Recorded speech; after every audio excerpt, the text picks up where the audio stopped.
that he would just slow down a little bit. I do speak fast, I understand that. Either you can listen fast, or maybe you talk to one of the students around here and ask them how in the world they can hear what I say. But I did write on my paper, slow down, so I will do my best at doing that. So it's a privilege to have the opportunity to share with you this day, and I hope at the end of our time together, you consider it a privilege to hear the words I share as well. So we all have bad days. This is a part of life that we just cannot avoid. Things happen to us, and we wonder if we can really move on with our life. We may think we need to get away, maybe to lessen our involvement in things, maybe even to lessen our involvement in the life of the church. My father passed away in July 2011 after a long battle with cancer. It was a tough time for our family, but in some ways, as best we could, we prepared for his passing. My mother passed away this past August, and her death was not expected.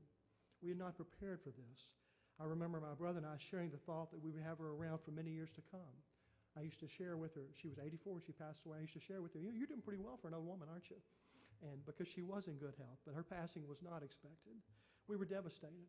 And quite frankly, I didn't really want to be around anybody. And I know many of you have faced or may be facing now these types of situations. Bad days are just a part of life. In the passage we read earlier, something's happened that is mentioned, but specifics are not detailed. It simply says, when Jesus heard what had happened, he withdrew by boat privately to a solitary place. Let me clue you into what's has happened. Jesus had heard the news that his cousin, John the Baptist, a man who loved dearly, the man who baptized him, had been killed. And when he heard the news, he responded as most anyone would. He withdrew to a private place, or at least he tried. The scriptures tell us the crowds followed him. Jesus, just like us, in a dark moment in his life, tried to withdraw. The last thing he wanted was to be around the crowds that constantly followed him. All of us can understand that desire. But follow him they did, and the scriptures further tell us when Jesus landed and saw a large crowd, he had compassion on them, and he healed their sick. In what is one of the worst days of his life, Jesus continued to be involved in the lives of others. We all have bad days, and we move on. We all have moments that we feel very overwhelmed. We live in such a busy, crazy world. Often in the midst of this busyness, we see things that need to be done, people that need to be helped, projects that need to be completed. The list goes on and on. Susan has a rather long list for me at home, and guys, I know you understand that because you've got one too. Sometimes we may have the thought, I need to do something about those things. But more often than not, our thoughts go something like this. I wish someone would do something about that. Again, in the passage we heard earlier, we hear the disciples go to Jesus and suggest he send the crowds away because they must be hungry. Now let's think about their situation for a moment. They spend every day with Jesus, traveling from place to place. It seems like there are always so many people around them. At the end of probably what were very long days, they cannot stop by a local restaurant for dinner and then return home to get in their hot tub to relax. They can't even stop by for ice cream. And if you know me, you know how terrible that would be. They truly do not have a home to go to, and from day to day, they do not know where they're staying. Do you get the picture, and do you understand their situation? In some ways, it was a very, very tough life. So maybe it was not the crowds they're concerned about. Perhaps the truth of the matter is that the disciples are hungry, they're tired, and they don't really want to be around all these people anymore. People are thinking, I wish Jesus would do something about all these people. So one of them finally makes the decision to go to Jesus and use the, I bet these folks are hungry line on Jesus, hoping he will do something about them. And he does. He looks at the disciples and he says, you give them something to eat. Again, put yourself in the place of the disciples. What would you think when Jesus said this? Not exactly the answer they expected, and certainly not the answer they wanted. Sometimes we make suggestions to others and we eagerly await their response. We get an answer we do not expect or we do not want, and we begin to make excuses. Perhaps we're no different from the disciples. The disciples went to Jesus, or they want Jesus to send the people away, and he tells them to feed them. And I can imagine them thinking, come on, Jesus, work with us on this. How in the world do you expect us to do something like this? We have only 5 loaves and 2 fish, is their response to Jesus. Sure does not seem enough to feed the 5,000 men who came to dinner and brought their wives and families. Scholars suggest in the range of 15,000 people are invited to sit at the table that Jesus has prepared, and the disciples are now called to serve. So Jesus tells the disciples, bring those things to me. We can just imagine what the disciples are thinking as they bring these small portions to Jesus. Yeah, Jesus, you may have turned a bit of water into wine, but how are you going to pull this one off? Remember, there are 15,000 people here. Let's see what you're going to do here. And the disciples give him the loaves and the fish. And all are fed. And the leftovers are gathered. The scriptures tell us 12 baskets full. Jesus has done it once again. What are the disciples thinking now? Is this simply a story of a miracle where Jesus fed lots of people and perhaps there's more to the story? Maybe Jesus is teaching the disciples about being in ministry, about serving others. Don't send them away. You feed them. I would have loved to see the expressions on the face of the disciples when Jesus said that to them. Can you imagine the conversation the disciples had later around the dinner table when they said, hey, do you remember that time that we fed all those people with just the 5 loaves and the 2 fish? I'm sure that story was shared many, many times. Matthew does not give us specific names of the disciples, but here a portion of the story is recorded in John chapter 6. When Jesus looked up and saw a great crowd coming toward him, he said to Philip, where shall we buy bread for these people to eat? Philip answered him, 8 months' wages would not buy enough bread for each one to have a bite.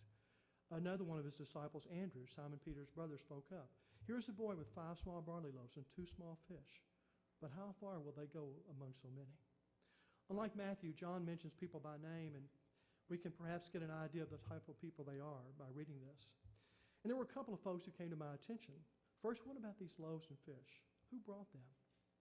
John tells us they were provided by a young boy. What prompted him to share those?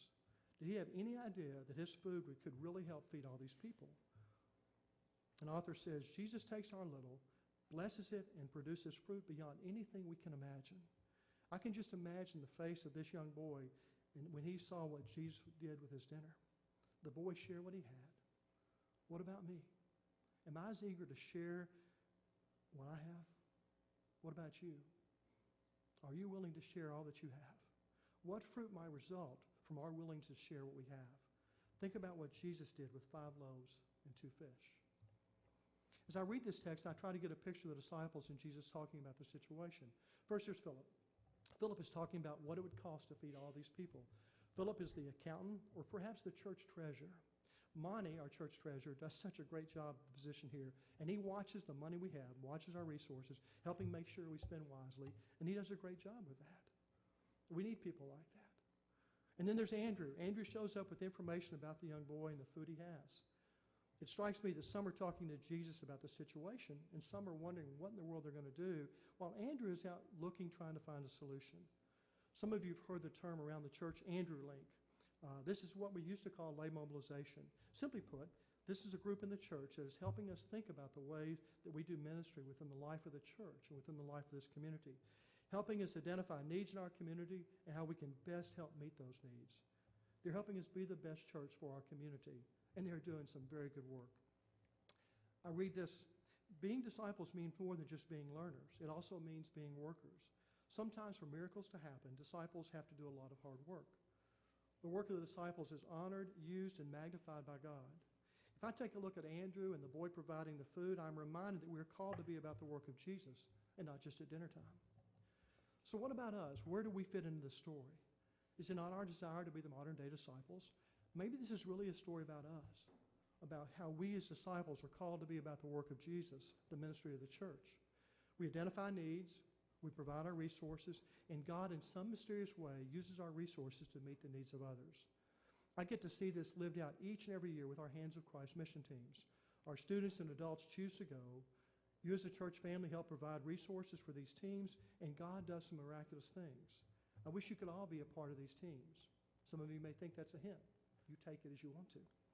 What a privilege it is to watch this happen each and every year, to see God at work within the lives of these teams.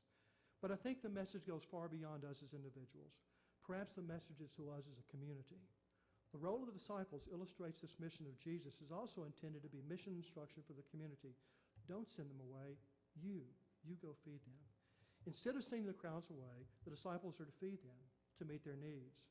So beyond just feeding the crowds gathered, perhaps Jesus is teaching the disciples that they're called to be in ministry, to serve others. And I believe we're called to serve not only as individuals, but as a community, as a church, as the people of First United Methodist Church here in Madisonville. I truly believe that is the call that God places on us here in Madisonville. And the question I ask, will we listen to this call? Some of you may remember a few years ago, our church was challenged to build a Habitat for Humanity house. We would need to raise about $36,000, as I recall. That's a pretty significant number. And provide most of the labor to build this house, just our church. I'm sure there were some in our church who felt just like the disciples, a bit overwhelmed. But there were some like Philip. That's a lot of money. But there were some like Andrew, we're going to find a way to make this happen. And there were many, like the little boy in the story, offering what they had. There were others who understood how important this house would be to the family.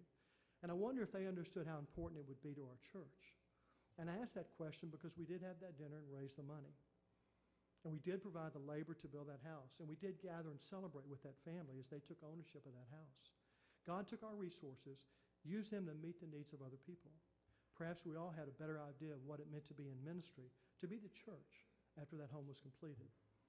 I truly believe that house was so very important in the life of our church and our place in this community. I often wonder why we as a church haven't stepped forward and built another house. So perhaps the next time that we feel overwhelmed and we feel like we're far too busy to be about the work of ministry, or perhaps we feel there's just not enough resources, let's do this. Let's just imagine all those well-fed people on the side of the hill, like folks after United Methodist potluck or after one of Mary's meals, and all those baskets of leftovers. You can never tell what God may do when we offer him all that we have. Jesus may just take our little, he may bless it and do something far beyond what we can imagine. Is this simply a story of Jesus feeding a few thousand people? I don't think so. I think it's a story about you and me. It's about us together doing the work of Christ in our world. Friends, this is not a difficult passage. One does not have to research the Greek to try to imagine what the author is really saying. It does not require some deep theological thinking to understand the message. We simply need to hear the words as Jesus says to you and to me, you feed them. So what's he calling you to do? I will leave that between you and Jesus.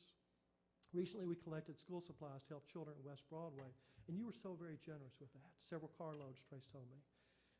By the way, this came about because of the work of Andrew Link as they looked at the needs in our community. And friends, there will be more opportunities to help at West Broadway. You may have the privilege of working with some of the children there, supporting the work of the staff there. Keep your eyes open for those opportunities that may present themselves. Some of you may be called to serve alongside Mission Guatemala with us in January or June of next year. You knew I'd work that in, right? You knew I would. If you sense Jesus saying to you, go feed them in Guatemala, please do not ignore this. Don't think you're too old or you don't have any skills to offer. Remember the little boy with simply 5 loaves and 2 fish. And by the way, we're trying to finish this team fairly quickly, like within a week or so. So call me and let's talk about it. Or better yet, talk to somebody that went last year. Get their thoughts on that. And maybe God's calling you to go to Guatemala. Maybe you're being called to serve within the life of the church, to work with our children or students, to teach a Sunday school class or maybe a Wednesday night class, or to serve on many of the committees which direct the ministries of the church. This Friday night, Trace has told you we're having a block party as a way to reach out to those who live near our church, who live within the shadow of our church. I'm sure Trace and the team could use more hands. Come and enjoy meeting some new folks. There's rumor that there's going to be a dunking booth in there.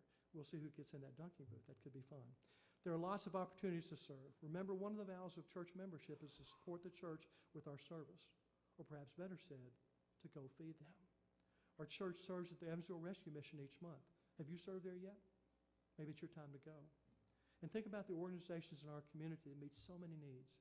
Habitat for Humanity again, the Christian Food Bank, the Door of Hope, Breaking Bread, the Prayer Center. The list goes on and on. And they all need hands that will help them. The question is not if Jesus calls you to serve. The question is, where will you serve? Again, I'm going to leave that between you and Jesus. Jesus says to us, you feed them. What will be your response? Thanks be to God for the call that he places upon our life. A great place to begin to seek God's direction in all this is at this altar. A place many people have encountered Christ. Perhaps a place where my daughter, who's now serving in Guatemala, sensed that call to Guatemala. There's something about kneeling before God in his sanctuary. I don't know that I can explain it, but when you kneel at this altar, it becomes a special place. It becomes very holy ground. So I invite you, as we sing our song of response, to come to the altar. Spend some time with God. Ask God what he may be trying to reveal to you, where he may be wanting you to go, but also warn you. When he calls you, you better listen. Amen? In the name of the Father, and the Son, and the Holy Spirit. I invite you to stand for our closing hymn, or for our hymn of response.